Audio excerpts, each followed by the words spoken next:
You think you can walk out of there like you're untouchable? Huh? You cost me weeks of work and you're still standing there smiling. You hear me? Officer Miller, you need to take a step back. This is a court building, not Don't your tell feet. me where I can stand. You think that uniform makes you better than... And you're coming... It was 4:45 p.m. at the state Supreme Court. Golden hour. The lighting was perfect for a magazine photo shoot, but Officer Derek Miller didn't see a photo shoot. He didn't see the dignified robe or the red stilettos. He saw a black woman holding a weapon, and his prejudice took over completely. He thought he was taking down a dangerous radical. In reality, he just assaulted Judge Sierra Sterling, the highest-ranking judicial official in the entire state, at her own workplace. The result was absolutely catastrophic. In less than 3 minutes, Miller went from tough cop to national disgrace, costing the city an eye-watering $8.5 million settlement. But how did a simple photo op turn into a constitutional crisis? Stay with me, because what happens next will blow your mind. Before we continue, drop a comment right now telling me where you're watching from. Whether you're in the US, the UK, Canada, Africa, or anywhere else in the world, I want to hear from you. And if you're new here, please take a second to hit that subscribe button. It helps this channel grow and allows us to continue bringing you shocking stories like this. Now, let's get back to what happened next. To truly understand the magnitude of the catastrophic mistake these officers were about to make, you first have to understand the woman standing on those steps. Meet the Honorable Sierra Sterling. At just 34 years old, she was a statistical anomaly and a living legend in the legal world. She had risen from the toughest neighborhoods in the city, clawing her way through Harvard Law to become the youngest Supreme Court justice in the state's entire history. She was brilliant, commanding, and deeply respected by everyone from the district attorney to the courthouse janitorial staff. She was known in the halls of justice as the Iron Gavel, fair to the innocent but absolutely terrifying to the corrupt. And on this warm afternoon, she was about to teach Officer Miller a lesson he would never forget. On this particular day, Sierra was in her element, yet she appeared disarmingly human. She was posing for the cover of a national law magazine, celebrating her first year on the bench. Standing on the gleaming white marble of the courthouse exterior, she looked regal but relaxed. She wore her black judicial robes with an easy grace, the heavy silk fluttering in the gentle breeze, revealing a glimpse of her signature red stilettos, a splash of bold confidence against the austere stone. In her hand, she held a vintage wooden gavel, a precious family heirloom, cradling it with a sense of reverence rather than aggression. But here's the critical detail that set the stage for disaster. To someone blinded by prejudice, she didn't look like a high-ranking government official. Without the elevated bench of the courtroom separating them, and with her guard down, laughing softly at a joke the photographer made, she appeared deceptively normal. She looked accessible. To a cynical eye, she might have looked like a civilian playing dress-up. There were no armed guards surrounding her, no velvet ropes, just a black woman standing on a public staircase holding a piece of wood. She projected a quiet, dignified power that didn't need to scream to be heard. But what the approaching officers failed to realize was that this woman possessed a weapon far more dangerous than any firearm. She possessed a photographic memory of the penal code and the absolute unchecked authority to ruin the career of anyone who dared to violate her civil rights. They saw an easy target. They should have seen a warning sign. They were about to poke a sleeping lion, and they had no idea that the woman standing on those steps could end their careers with a single sentence. The atmosphere changed instantly. The serene click of the camera shutter was drowned out by the screech of tires. A patrol cruiser hopped the curb, stopping just inches from the grand staircase. Out stepped Officer Derek Miller, flanked by 2 rookies. He adjusted his sunglasses, not to block the sun, but to hide his eyes. He didn't assess the situation. He didn't scan for danger. He looked at Sierra Sterling, a black woman standing on a pedestal holding a wooden object, and he made a snap judgment that would absolutely ruin his life. To Miller, this wasn't a photo shoot. It looked like defiance.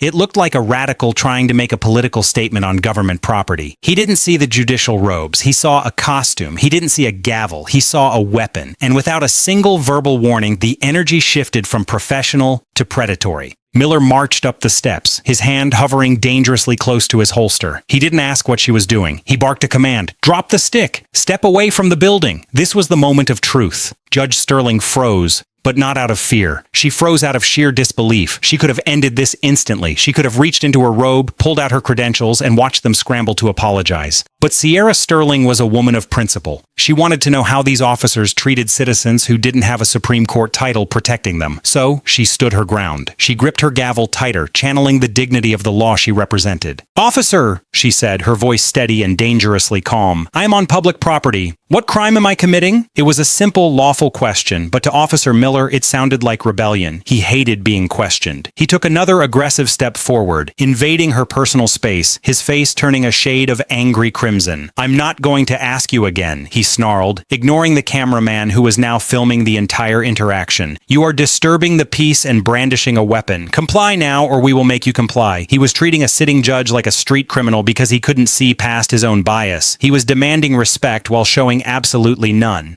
This creates a terrifying question that we all have to ask ourselves. What would you do if you were treated like this? If you knew you were innocent, would you fight back, or would you submit to the injustice? Let me know in the comments below. Because what Miller did next wasn't just rude, it was a violation of the Constitution itself. Logic flew out the window. Reason was abandoned. In a split second, Officer Miller decided that his ego was more important than the law he swore to uphold. He didn't read her rights. He didn't ask for identification. He lunged. With zero provocation, Miller invaded Judge Sterling's personal space and violently grabbed her wrist. The force was unnecessary and brutal. He wrenched her arm back, twisting the delicate silk of her judicial robe. Sierra gasped, the sudden pain shooting up her shoulder. But before she could even protest, Miller snatched the vintage wooden gavel from her other hand. He didn't just confiscate it, he treated it like trash. He wound up and hurled the gavel onto the concrete steps. The sound was sickening, a sharp, hollow crack that echoed across the plaza. The symbol of her authority, an heirloom passed down through generations, bounced and chipped against the dirty pavement. That's evidence! Miller screamed, his face contorted with rage. You are under arrest for disorderly conduct and resisting an officer. Resisting? Sierra shouted back, struggling to keep her balance as he shoved her toward the stone pillar. I am standing still. You are violating my Fourth Amendment rights. I don't care about your rights, Miller bellowed. He spun her around, slamming her chest against the hard marble column. He fished for his handcuffs, ratcheting them tight around her wrists.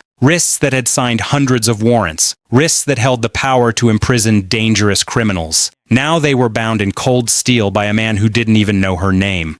The magazine photographer, terrified but quick thinking, didn't stop shooting. He held his shutter down, capturing a burst of high-resolution images. The fear in Sierra's eyes, the vein bulging in Miller's neck, the twisted fabric of the robe. Miller turned to the cameraman and pointed a shaking finger. You put that camera down or you're next. That's obstruction of justice. But he kept filming. He knew what Miller was too blind to see. Every shove, every insult, every violation of protocol was being recorded in crystal clear quality. Miller wasn't just arresting a woman, he was documenting his own demise. He dragged Judge Sterling down the steps she presided over every day, parading her like a trophy, completely unaware that he was walking straight into a legal buzzsaw. The arrogance was suffocating. He thought he had won. He thought he was cleaning up the streets. He had no idea that the footage being recorded right now was about to become the most expensive video in the department's history. The chaos was at its peak. Judge Sterling was cuffed, humiliated, being marched towards the back of the squad car. Officer Miller was pumped full of adrenaline, smugly satisfied with his bust. But then the heavy bronze doors at the top of the stairs groaned open. The sound was thunderous. It wasn't just a door opening. It sounded like the gates of judgment unlatching. Out stepped Chief Justice Robert Holloway. He was an older man, imposing and intimidating, flanked by two armed federal marshals. He stopped dead in his tracks. He looked at the broken gavel on the ground. He looked at the photographer cowering near a pillar, and then his eyes locked onto Sierra Sterling, his most brilliant colleague, handcuffed like a common criminal. Officer,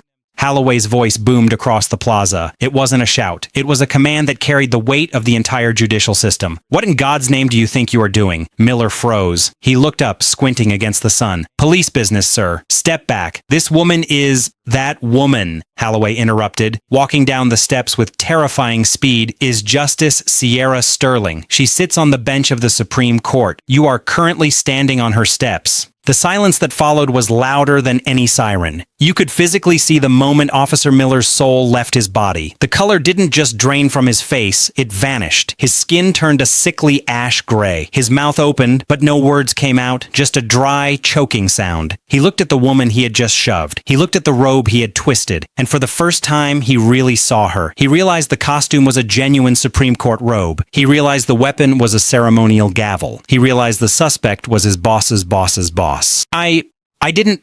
Miller stammered, his hands shaking so violently he dropped his keys on the pavement. The clang of the keys hitting the ground was the only sound in the entire plaza. The arrogance evaporated instantly, replaced by a primal, gut-wrenching terror. This wasn't just a mistake. This was a career-ending, pension-destroying catastrophe. "Uncuff her!" Holloway ordered, his voice dripping with ice. "Now!" Miller fumbled with the keys, his fingers slipping, sweat pouring down his forehead. He couldn't even make eye contact. He looked like a child caught destroying a priceless vase. As the cuffs clicked open, Judge Sterling didn't rub her wrists. She didn't scream. She simply straightened her robe, looked Miller dead in the eye, and said 3 words that froze his blood. "I'll see you in court, but not as the judge, as the plaintiff."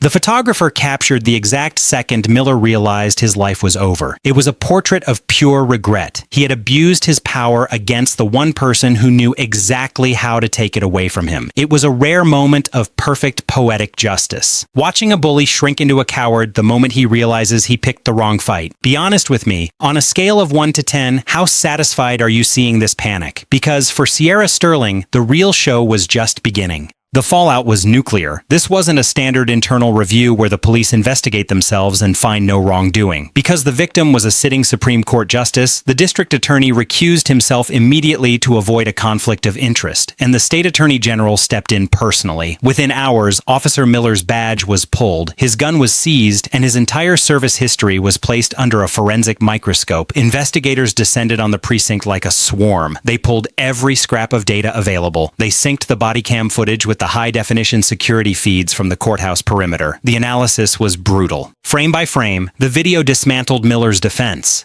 It showed a textbook definition of an unprovoked assault. Judge Sterling hadn't raised her voice. She hadn't made a threatening move. The audio analysis clearly picked up Miller's aggression, escalating from 0 to 100 in mere seconds. There was no ambiguity. It was a power trip caught in 4K resolution. But then the investigators opened Pandora's box. They didn't stop at this one incident. They started digging into Officer Miller's past arrest reports, and what they found turned this from a single mistake into a systemic nightmare. They discovered a disturbing, calculated pattern. Over a 10-year career, Officer Miller had dozens of use of force complaints filed against him. In almost every previous case, the narrative was identical. A minority suspect, a vague claim of resisting arrest, and miraculously, no video evidence to back it up because his body cam had malfunctioned or been turned off at the critical moment. They uncovered buried files on a college student who was tackled and pepper sprayed for simply jaywalking. They found a report on an elderly tourist detained for loitering while looking at a map. In those cases, the victims were intimidated into silence. They didn't have the money for high-powered lawyers, and they certainly didn't have the power of the Supreme Court behind them. Their complaints were buried in the basement of the precinct, dismissed as unsubstantiated by supervisors who looked the other way. Miller had been operating as a bully with a badge for a decade, protected by a blue wall of silence. But this time, the wall crumbled. Judge Sterling's legal team subpoenaed everything. They didn't just want justice for the courthouse incident. They wanted a full audit of every arrest Miller and his unit had ever made. The investigation revealed that Miller's squad had been aggressively profiling citizens to meet unofficial arrest quotas, targeting those they believed couldn't fight back. The courthouse steps incident wasn't an anomaly. It was the inevitable conclusion of a career built on unchecked aggression and bias. The evidence was overwhelming. The high-resolution photos from the magazine Shoot served as the final nail in the coffin when juxtaposed against the chaotic body cam footage. The lie was exposed for the world to see. Miller had written in his initial report that Sterling was menacing and combative. The photos showed a woman standing with grace and composure. The video showed a man acting with unhinged malice. The system that had protected him for years was now dismantling him piece by piece, and the ghost of every past victim was finally getting a voice in the courtroom. The courtroom was silent, but the tension was loud enough to deafen. For the first time in his career, Derek Miller wasn't standing in the room as an officer of the law. He was standing as a defendant, stripped of his uniform, wearing a cheap suit that didn't fit, looking small and defeated. Across the aisle sat Sierra Sterling. She wasn't wearing her judicial robes today. She was in a sharp navy blazer, watching the proceedings with the same icy calm she displayed on the courthouse steps. The evidence was undeniable. The defense tried to argue that Miller made a good faith mistake in the heat of the moment, but the jury didn't buy it. They had seen the video. They had seen the sneer on his face. They had heard the hatred in his voice. They saw a man who believed his badge gave him the right to bully anyone he chose. The verdict was swift, and the punishment was historic. The gavel banged. Not the broken one Miller had smashed, but the heavy gavel of the presiding judge. The court ruled decisively in favor of Judge Sterling. The city was ordered to pay $8.5 million in damages. It was one of the largest settlements for a single civil rights violation in the state's history. The judge cited punitive damages specifically designed not just to compensate the victim, but to punish the department for allowing a culture of unchecked aggression to fester for so long. But the money was just paper. The real justice was personal. The police commissioner took the stand to deliver the administrative ruling. Derek Miller was immediately terminated for cause, but the final blow was the one that hurt the most. Because his actions were deemed malicious misconduct outside the scope of his duties, the review board invoked a rare clause to strip him of his entire pension, 20 years of service. The retirement he had been counting on vanished in the blink of an eye. He was leaving the force with nothing. No badge, no gun, no money, and absolutely no respect. As the bailiffs led him out, he had to walk past the press gallery. The same photographers he had threatened on the steps were now waiting for him. But this time, he couldn't order them to stop. He couldn't threaten them with arrest. He had to walk the walk of shame, shielding his face from the flashing lights, reduced to a footnote in a legal textbook about police misconduct. Judge Sterling watched him leave. She didn't smile. She didn't celebrate. She simply nodded to her legal team, stood up, and walked out the front doors. The same doors she had been dragged through just months before. This time, the officers on duty saluted her as she passed. The message had been sent loud and clear.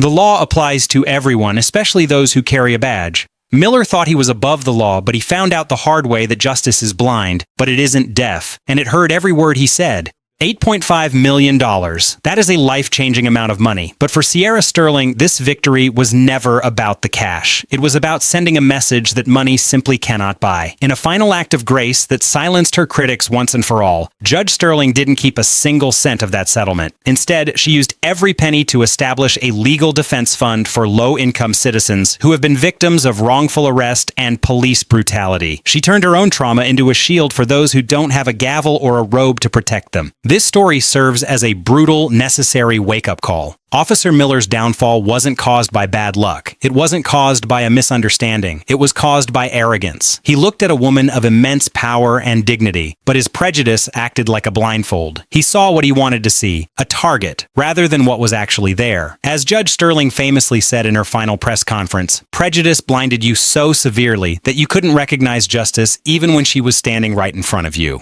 Let this be a warning to anyone who holds a position of authority. A badge, a uniform, or a title is not a license to bully. It is a heavy responsibility. In today's world where every street corner has a camera and every citizen has a smartphone, there are no shadows left to hide in. If you abuse your power, the truth will come out. The world is watching. And as Derek Miller found out, life comes at you fast. He thought he was the hunter. But because of his own hubris, he became the prey. Whatever you do, never judge a book by its cover. You never know who you are talking to. The person you treat with disrespect today might be the one holding the gavel at your trial tomorrow. Treat everyone with dignity, not because of who they are, but because of who you are. If you enjoyed seeing justice served ice cold, please destroy that like button. It tells the algorithm that you want to see more truth exposed. And if you think Officer Miller deserved to lose his pension, type justice in the comments down below right now. I want to see a wall of support for Judge Sterling. Do not click away yet. If you thought this story was shocking, you won't believe what happened in this next video. A billionaire CEO goes undercover as a janitor in his own company to catch a corrupt manager stealing wages from employees. And the firing scene is absolutely legendary. Click the video on your screen right now. You do not want to miss this one. I will see you there.